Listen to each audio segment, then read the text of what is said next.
That's this week's Hot Topic, looking at the next generation of people running North Carolina businesses. Joining us are two winners of the Triangle Business Journal's annual 40 Under 40 Leadership Award, which recognized the brightest, most promising young business people under the age of 40 in the Triangle.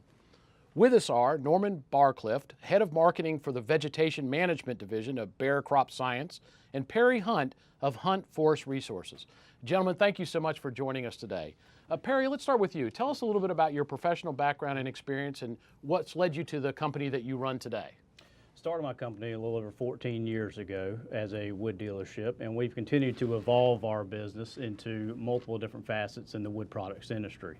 And anywhere from harvesting trees to transporting trees to actually handling trees for merchantability, and then making actually finished product goods to distribute to the public. Norman, what led you to Bayer? Yeah, so I moved here to North Carolina about 5 years ago. I was living in California. I'm a sales and marketing professional within the agricultural industry. Been doing that for about 15 years now. Had a great opportunity, said, hey, wanted to move to the East Coast, and Bayer was here, located here in the Triangle. So it's been a great move and enjoyed it ever since. So I was one of the judges for your 40 Under 40, so congratulations at first. Thank you. Why do you think your nomination impressed me and the other judges? We'll start with Perry. I felt like through the wood products industry, we've been able to take changes that we've been able to evolve. And we hope that the evolving of the wood products industry that we've done and continue to progress into different stages has been something that's been insightful for other people, and that they see that as a movement in our industry to continue to actually progress on. And in the industry, the nature of the business has gone from way things were to way things are going to be. And we hope that we are moving forward in that way. So tell us a little bit about where do you see this going? Because we hear about most of the wood products are now being exported. You know, the furniture market on High Point is going through a massive transition, which was a mainstay to much extent.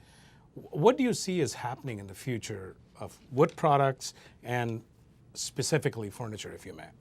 That's a good question. So there's always changing in the industry. And when you look at specifically furniture or exporting, then you're looking at what the economy is doing at the time. So we try and evolve around what actually the local, domestic, and the global market is doing. So when furniture is at a high point, then obviously we're focusing on certain products that can actually help that industry prosper and survive in North Carolina. When exports and global markets are strong, we try and focus on some of those markets. We see the industry in North Carolina doing much better now than we have 10 years ago. And we're expecting to see that rise for quite some time. Why is that cost? It is cost. Building has increased some. There are other markets that are taking advantage of other type products and is driving raw materials in a certain direction, which is providing prosperous opportunities for others. So let me go to Rodney and ask the same question. Why do you think judges were impressed with your nomination?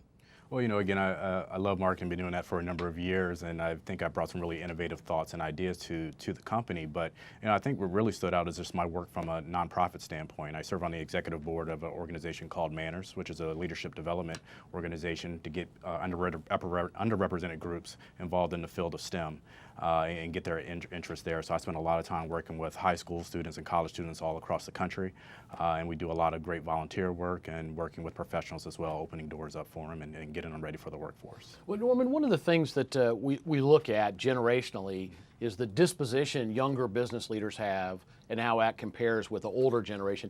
For yourself, what have you seen in your own career What distinguishes you, without being critical, because some of us here are members of the older generation, but what distinguishes the younger generation of business leaders from their more senior counterparts? Well, I think there's benefits to both sides, you know, because I grew up, and again, with learning under baby boomers. And the great thing is I love the work ethic. I love the vision, the teamwork aspect of what they bring.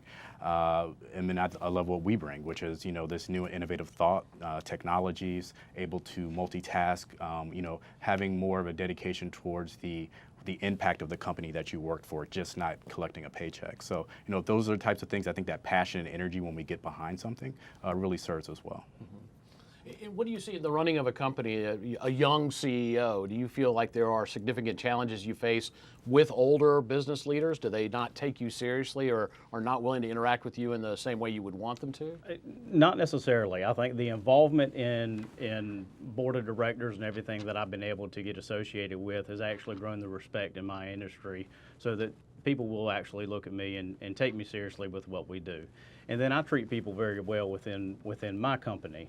And I think as far as the younger generations are concerned, there's an opportunity if you take the wisdom of some of the older generation folks and you take the millennial crowd that is out there now, and you're able to take both benefits of each side of the age classes, and you find a way to actually be able to mix them together, then you can find a way to make companies successful.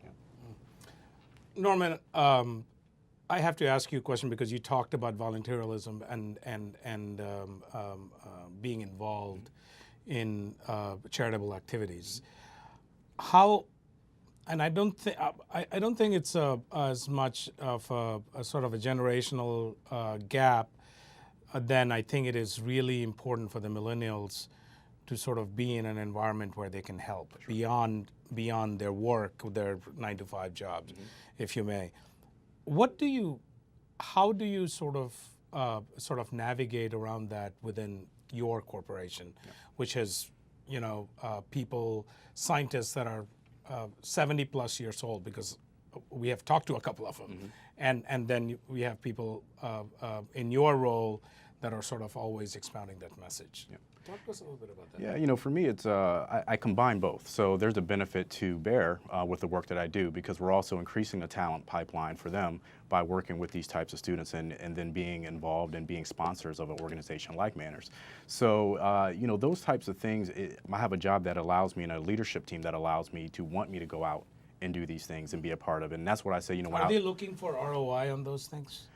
Yeah, I mean, your people talent, that's what you're getting. That's your eye. You're looking at, again, you have an older generation that's retiring out, and we're starved looking for talent, and especially in our area of agriculture.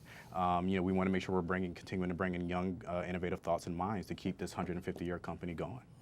Well, generation after generation, North Carolina has been known as a place of innovation and entrepreneurialism.